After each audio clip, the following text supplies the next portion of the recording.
Ever seen those guys who gotta be the loudest in the room? The ones puffing their chests out, shouting over everyone, thinking that makes them the top dog? Let me tell you something, that ain't power. That's a cry for help. It's a big, flashy sign that says, I'm insecure, please look at me. Real power, the kind that moves mountains, doesn't need to scream. It's quiet. It's calm. It's the difference between a yapping little dog and a lion just sitting there. Which one do you think is more dangerous?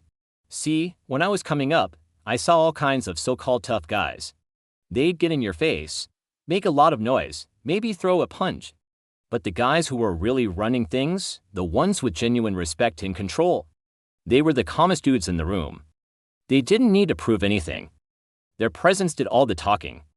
They understood something fundamental about human nature: loud energy burns out fast. It's like a firework. Big bang, lots of smoke, and then, nothing. Calm power, on the other hand, is like the sun. It's just there, steady, and everything revolves around it. You don't have to shout when you know people are already listening. This isn't just street smarts, this is pure psychology. When you're loud and aggressive, you're putting everyone on the defensive. You're telling them you're a threat. Their brains immediately go into fight or flight mode. They're not listening to what you're saying, they're just waiting for you to attack or for a chance to run.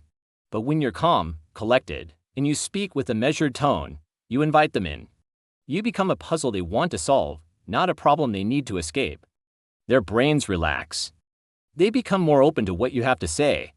You're not forcing them to do anything, you're making them want to listen. That's real influence. Let's break it down. Think about a negotiation. Guy number one comes in hot, slamming his fist on the table, making demands. You're gonna give me this, or else. What happens? The other side immediately puts their walls up. It becomes a battle of wills, a contest of egos. Now, think about guy number two. He walks in, relaxed. He sits down, maybe takes a sip of water. He looks the other guy in the eye and speaks calmly. Let's figure out how we can both walk away from this table happy. Who do you think is going to get a better deal? It's not the screamer. It's the guy who controls the temperature of the room. He's not reacting, he's orchestrating. This calm power is a skill, and like any skill, you gotta practice it. It starts with mastering yourself. You gotta learn to control your own emotional reactions. Someone disrespects you, cuts you off in traffic, says something stupid online. What's your first instinct? To lash out, right? To match their chaotic energy. Don't. Take a breath. Observe your own anger or frustration like it's a storm passing by. Don't become the storm. This is the first step. When you can control your own inner world, the outer world becomes a lot easier to navigate. You stop being a puppet to your own emotions. If you're finding any of this useful, and you want to learn how to stop being a puppet on a string, do me a favor. Hit that like button and subscribe. Don't just watch, join the family. We're building a crew here that understands how the world really works, not how people pretend it does.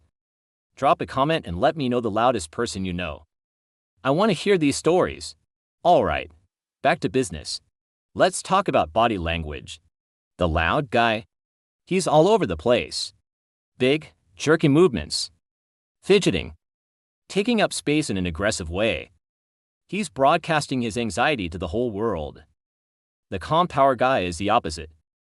His movements are deliberate, economical. He's still. Think of a statue. It commands attention without moving a muscle. When you're talking to someone, maintain steady eye contact. Not a creepy stare down, but a confident, relaxed gaze. It says, I see you, I'm present, and I'm not intimidated. Don't fidget. Keep your hands calm, either resting on your lap or used for slow, purposeful gestures. Lean back slightly. This is a posture of confidence and control. You're not desperate to get closer, you're comfortable in your own space, letting them come to you. Your voice is another tool. The loud guy yells. His pitch goes up when he gets excited or angry, making him sound unstable. The calm power guy uses his voice like a scalpel. He speaks from his diaphragm, so his voice is deeper, more resonant. He speaks slower than most people. Why? Because he knows people will wait for him to finish. Rushing your words signals nervousness. It says, I need to get this out before you interrupt me because what I'm saying isn't important. Speaking slowly does the opposite. It subconsciously tells everyone in the room that what you are saying is worth waiting for. It commands attention without demanding it.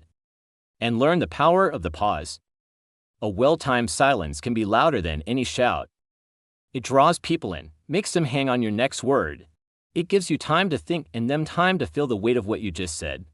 This isn't about being passive or a doormat. Don't get it twisted. Calm power is not weakness. It's the opposite. It asks the confidence to know you don't need to throw a tantrum to get your point across. You can be firm, you can set boundaries, you can say no, all without raising your voice. In fact, a calm no is 1,000 times more powerful than a screaming one. A screaming no can be argued with. A calm no is a full stop. It's a brick wall. It communicates that your decision is final and not up for debate. It's the quiet authority that says, this is the line. Do not cross it. People respect that far more than a blustering threat. Think about it in your own life. Your job, your relationships, your family. Are you the guy who reacts to everything, who gets swept up in every little drama? Or are you the rock? The one people come to when things go sideways because they know you'll be level-headed. The one who can de-escalate a tense situation just by showing up. Being that guy isn't about being born a certain way. It's a choice. It's a discipline. You choose to be the thermostat, not the thermometer. You don't just reflect the temperature in the room, you set it. So, how do you build this? Start small. Next time you feel yourself getting angry, just observe it. Name it.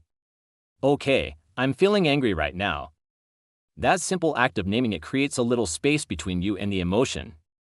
In that space, you have a choice. You can choose to react, or you can choose to act. Reacting is automatic, thoughtless. Acting is deliberate, strategic. Practice in low-stakes situations. Someone's rude to you at the coffee shop? Instead of getting snappy, just hold eye contact for a second, give a small, knowing nod, and walk away. You win. You kept your frame. You didn't let a nobody ruin your morning. You didn't give them your energy. This all comes down to a deep sense of self-worth that isn't dependent on what other people think. The loud guy needs validation. He needs the applause, the fear, the attention, to feel like he's somebody. The calm guy already knows who he is. His worth comes from inside. He's not performing for an audience. He's just being. And that authenticity is magnetic. People are drawn to it because it's so rare. In a world full of people screaming for attention, the man who is quietly confident is king. He's playing chess while everyone else is playing checkers. He's 10 moves ahead because he's not distracted by all the noise. He's listening. He's observing. He's thinking. So the next time you feel the urge to be loud, to puff out your chest and prove a point, stop. Ask yourself, what would a man with real power do right now? And I guarantee you, the answer isn't to start shouting. The answer is to get quiet, get calm, and take control. If you stuck with me this long, it means this stuff resonates with you. You're not looking for the easy answers, you're looking for the real ones. To keep this conversation going, I want you to watch this next video right here. It breaks down the psychology of why people test you and how to pass those tests without ever losing your cool. It's the next piece of the puzzle. Don't just click off, invest in yourself. Watch that video. And I'll see you on the other side.